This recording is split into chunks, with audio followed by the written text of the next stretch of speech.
Welcome to SHOT Show 2023, everybody. I'm here at the Tops booth with Craig. Yep. How are you? I'm great. How are you? Great. It's day 3. We're feeling the burn, but it's great. Yep. Absolutely. Yeah, and we got some awesome new knives from Tops here. Okay. We All do. 175% USA made, am I right? Something like that. It might be off a percent or two, but yeah, pretty close. Yeah. All right, let's start off with this big thing right here. Okay. So this is our second fillet knife. There's only a few knives left that, like a few uses left that we don't make a knife for. Fillet knives was one of them. A couple years ago, we put one out. The main difference between the other one and this new one is this one's a little bit thinner, so it will give it a little bit more flex, and it's got a much larger handle. Those were the only two, not even necessarily complaints, but the only two things that I've ever heard people say about that knife is, I wish it had a bigger handle and I wish it was thinner. So this one will work great as a fillet knife. The other one, maybe more of a boning knife. But what I like the best about this handle is that G10 handle. So it's orange and black, and then there's basically a black G10 liner. It's the same size and shape as our Camp Creek Fire Edition handle.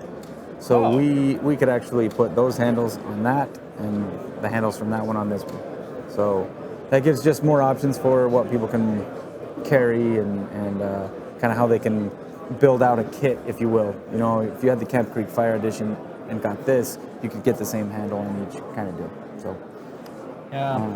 So with that other fillet knife, I didn't think the handle was that small, but I'm imagining if I was wearing gloves, it might get a little tight on there. So if I'm like an ice fisher, sign me up for this. Is it the Streamside Dicer? yes.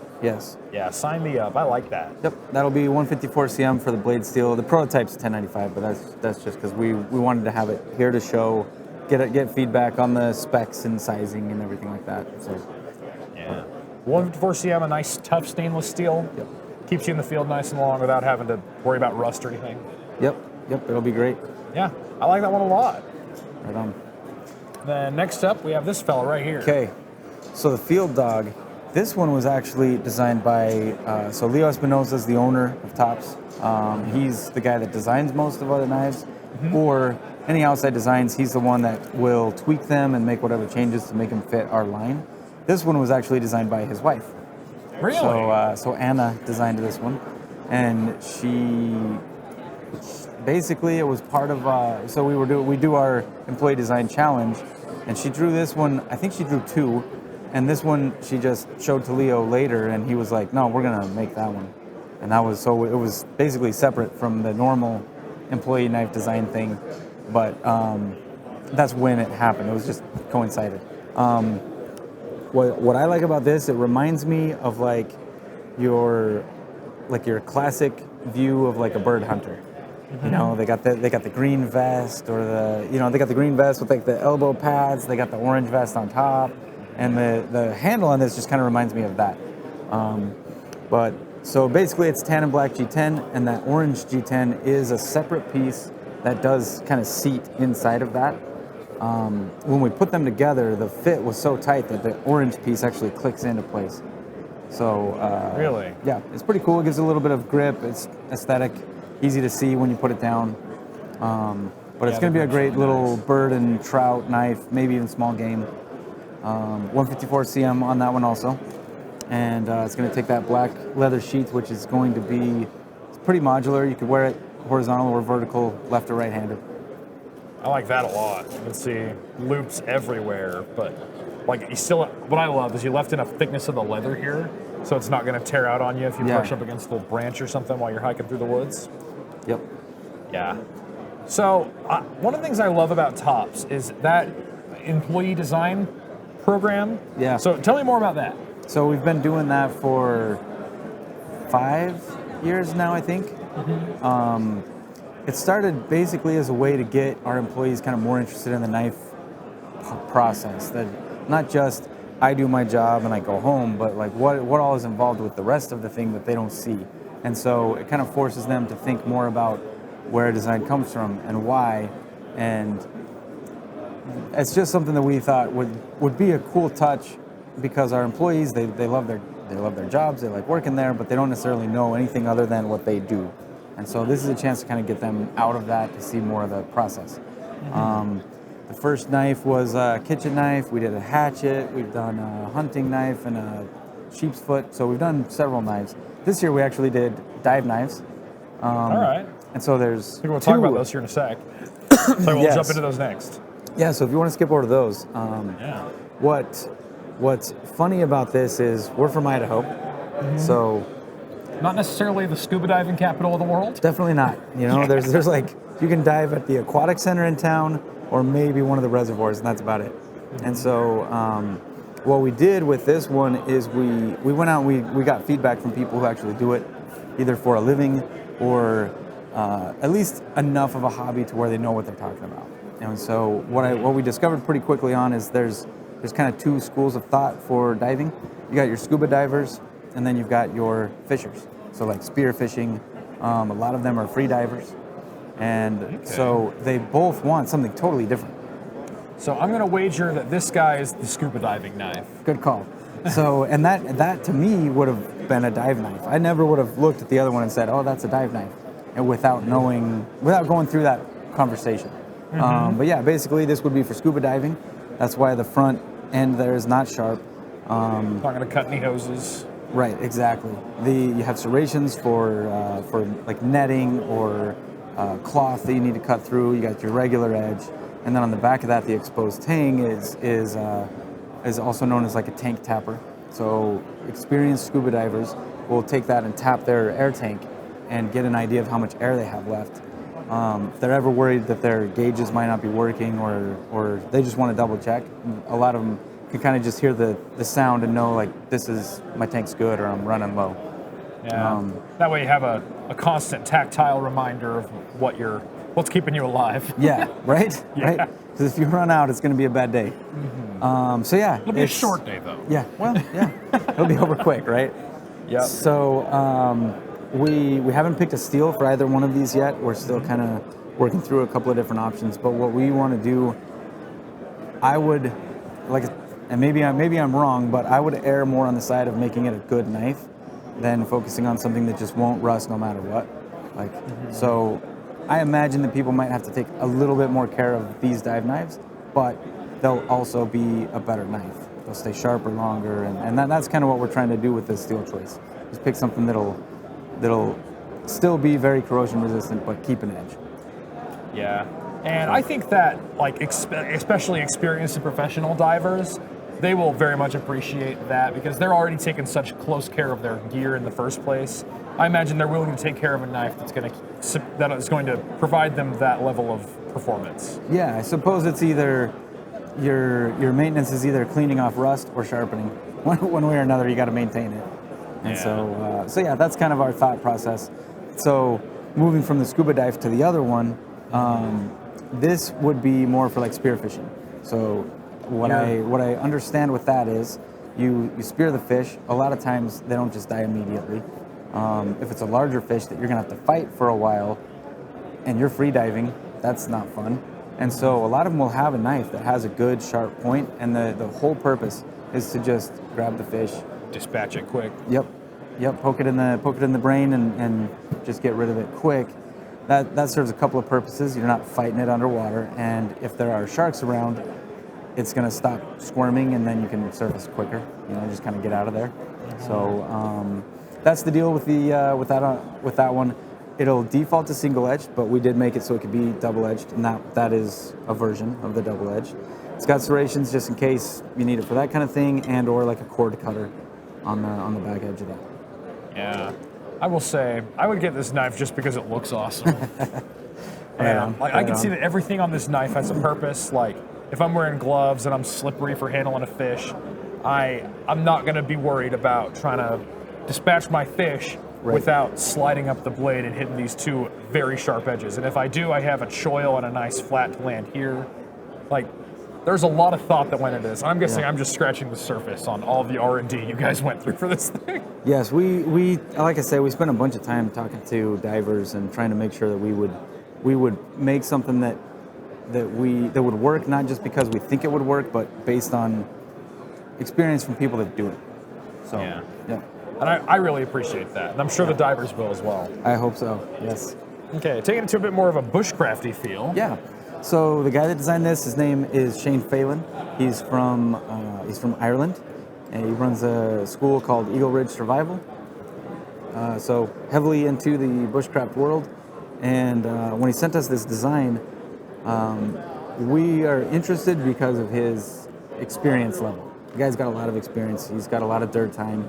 And so we were, a lot of times we would see a knife this plain and probably pass on it because it's not necessarily, like for us, we want tools, but it's also got to have an aesthetic to it. Yeah. But what's interesting about this one is as soon as you put it in your hand, the handle just works. It really does. Like, I mean, for people who are watching this right now, this does not look to be the most ergonomic handle in the world. Agreed. But it is. It's really good. Yeah, it's really nice. Yeah. And you can wear it. You can carry that kind of standard or reversed. So depending on how you're cutting or what you're cutting, it's comfortable in your hand. It doesn't really matter. Yeah. Now it looks like we have a Scandi grind here. Yep, we do our modified Scandi. This one does have a sharpened top edge, which is uncommon for us, but he wanted it, so we did. Bushcrafters are all about that. Yep. Yeah, and then a very neutral sort of spear point blade. Yeah, kind of reminds me of a cap part. The tips kind of right in the center line with the rest of the handle. So I mean, it's a very very well thought out blade. Even though it looks plain, that thing is going to be a workhorse. It's going to be great out in the woods. Yeah, I like it. What do you think the sheath's going to look like on this? I believe we're going to do leather, so the designer probably doesn't even have his prototype yet. Mm-hmm. He probably won't get it till next week. And so once he gets it, we'll talk back and forth about sheath. But I believe we're going to go with leather on that one. Yeah, this feels like a leather sheath kind of knife to me. Yeah, definitely. Yeah, I like that a lot. Yep. And then next up we have this little small guy. Yeah, this one's cool. There's a dude out there goes by Bushcraft Kelso. Oh, he's the one who has the goat. Yes. Sassy. Yes. Bushcraft goat. So I love him. He's fun. He's a great dude. He's got a lot of knowledge. He's very good at looking at problems and solving them in just with whatever he has on hand. He's made like fishing poles completely out of wood with like a reel and everything. He's a farmer. I think he's got some animals. He's got just a wealth of knowledge, but he's super humble. Like I don't think this guy's ever tooted his own horn ever. Like he's a great dude, but he likes simple tools. And so basically, we're looking at like a whittling type knife, kind of a full handle on a smaller blade. But that thing's just gonna be fun. I already know I'm gonna have one of those. Yeah. So I was in the market for a knife kind of like this a little while ago. I actually have the one I settled on. I have the Street Spike right here. Oh, right on. Is that the Street Spike? Or? It is. Yeah. Yeah. And I think these are definitely similar, but this one feels a little more tactical. I think I might have to get me one of these too. Yeah. That one's really cool. It's gonna be a tan and black G10. We're gonna probably make a little bit of modification to the handle. The scallop in the front is, I think we're gonna make that more of like a flat angle. So you have a good grip up there, but other than that, there's not much to do on this. It's should be pretty much ready to go as it is.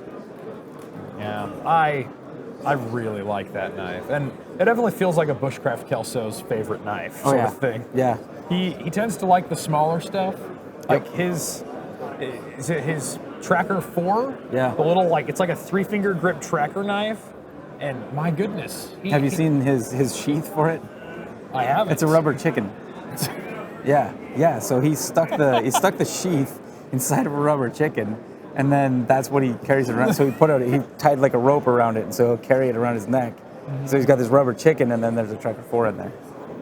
That might be the greatest thing I've heard all day. That is wonderful. That's one example of the enigma that is Bushcraft Kelso. He's such a good dude. I gotta meet him one day. Yeah. What a man. Yeah. Next up, we have this one. Really caught my eye when we first were looking at stuff. Yes. So the Shadow Hunter is going to be a re-release for us. It's an old model. This is, I think this model was retired before I even started at Tops, and that was like 9 years ago. So this is an older model that we're bringing back. The main differences on this is the handle is adjusted a little bit, and the blade is slightly longer than it was on the original. So I think the only thing that was wrong on this knife to begin with was that the first handle was pretty blocky. It was pretty wide and it didn't have much of a radius, and so it just felt blocky. But I feel like we fixed that. This handle's a little bit thicker, a little bit rounder, and a little bit more narrow, so you lose a lot of that blocky feel on it. Yeah, that fills out my hand just perfectly. Yeah. I would have no trouble using that for hours on end. Yeah, so just a great little camp knife, hunting knife. But like I say, it's a re-release for us. It's one that Leo always really liked, just because of the aesthetic on it, and decided it was time to bring this one back. Yeah, well, I'm grateful. Yeah. Leo always brings some really great stuff to the table. He knows what he's doing. He's a real treasure around He definitely here. knows what he's doing. Yep. And then next, this is big. This is very big. Yes. So the Armado 6.5. This was designed by a guy named Josh Navarrete. He is a designer. He's a custom maker from Oregon. He's a Forged and Fire champion. I believe he was the first Hispanic to win on Forged and Fire, and it was, I don't remember what season he won on, but it was like 3 or 4. So it was a ways into the show. He's been back on it a couple of times, but this is kind of his thing. Mostly large blades, wide blades, kind of big handles, just kind of loud, you know. And that's what Leo liked about that, because he can get down with that too. So we were pretty happy about that. The other cool thing about Josh is he's running this program where he's trying to help vets who have PTSD or just other issues they're trying to work through. And so he's set up this program where they can come to his shop, use his tools, use his equipment, use his materials, and build a knife. And it's just kind of a way to get them out of the stress of their lives, and just beat out the frustrations for a few hours and do something and build something that's yours. So it's a cool program, and so we're excited to be part of that too. Yeah. So I mean, I'm happy to support something like that, especially when a guy is bringing out a knife like this. Yeah. It's like you said, big, wide, but like I don't know how big of a hand you would have to, like a big of a gloved hand you'd have to be to fill that out without having space here. Like, it's got plenty of room for all that. Yep. And it also is like, I can almost see this used as a kitchen knife. Almost. Yeah, it's got a high grind. It's gonna be very sharp considering how large it is. So that one's gonna be great. I like the handle on that one a lot. Yeah, so I mean, with this you get everything you ever wanted out of a knife. You get a great knife that can do all of your cutting jobs. It's big enough for even the biggest of hands, and you're supporting veterans in need all the way along the way. Yeah. I'm all about that. Right on. Yeah, that one's gonna be really cool. Yep. Then we have a folder. Yes. So we've been working with Mazarin Knives in Italy. They actually built the mini Scandi folder for us. So this was the first folder that they made for us, the mini Scandi folder. So based obviously on our mini Scandi knife. So it's got that modified Scandi grind. It's got all that. But not everybody wants a Scandi folder. So basically, we started talking to Mazarin about it. Leo said, I want to keep that same handle, but I want to make a couple of modifications. We're going to change the blade a little bit, give it a higher grind, make it a clip point, and then we're going to take the pocket clip and make it a deep carry. Oh, look at that. That'll look like a pen in your pocket. It'll sit so low. Yeah, and so that was kind of the idea. We wanted to make the pocket clip a little bit smaller, make it a little bit deeper carry, and then just a different blade on it. So yeah, and I heard talk. This is Elmax steel. It's going to be out of Elmax steel, yes, which is new for us. We've never released a knife with that steel on it. Yeah, so I've heard a lot of good things about Elmax.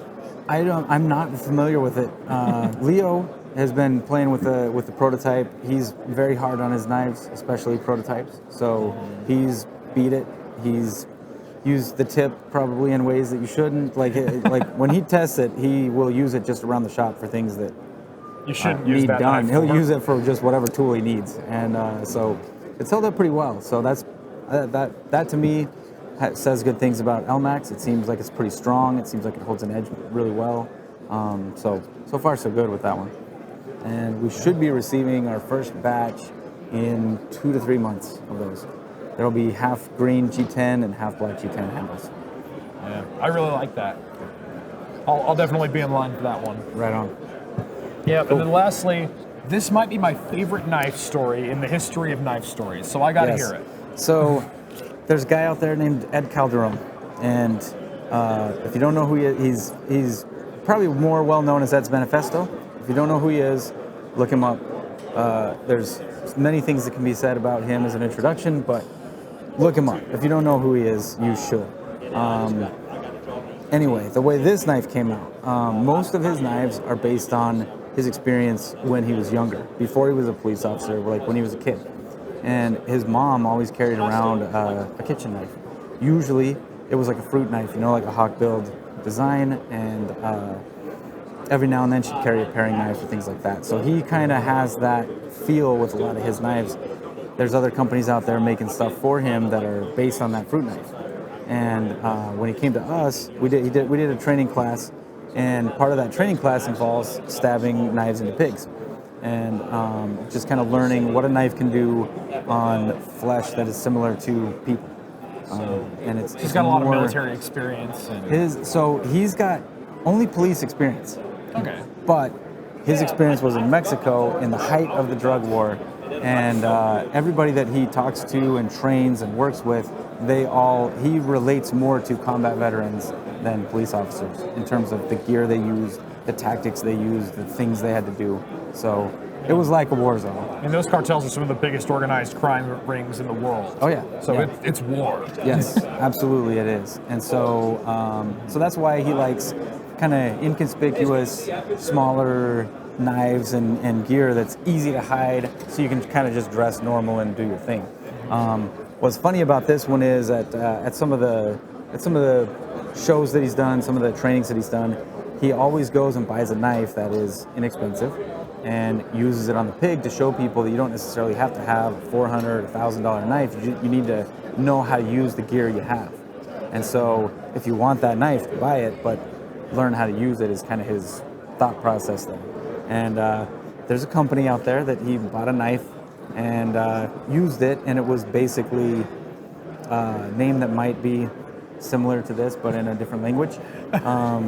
And it did just great on this pig, but it was a really inexpensive kitchen knife. We're talking like $12. And a lot of times he'll buy even cheaper knives, and they do just fine. Because again, as long as you know how to use it, that's the main thing.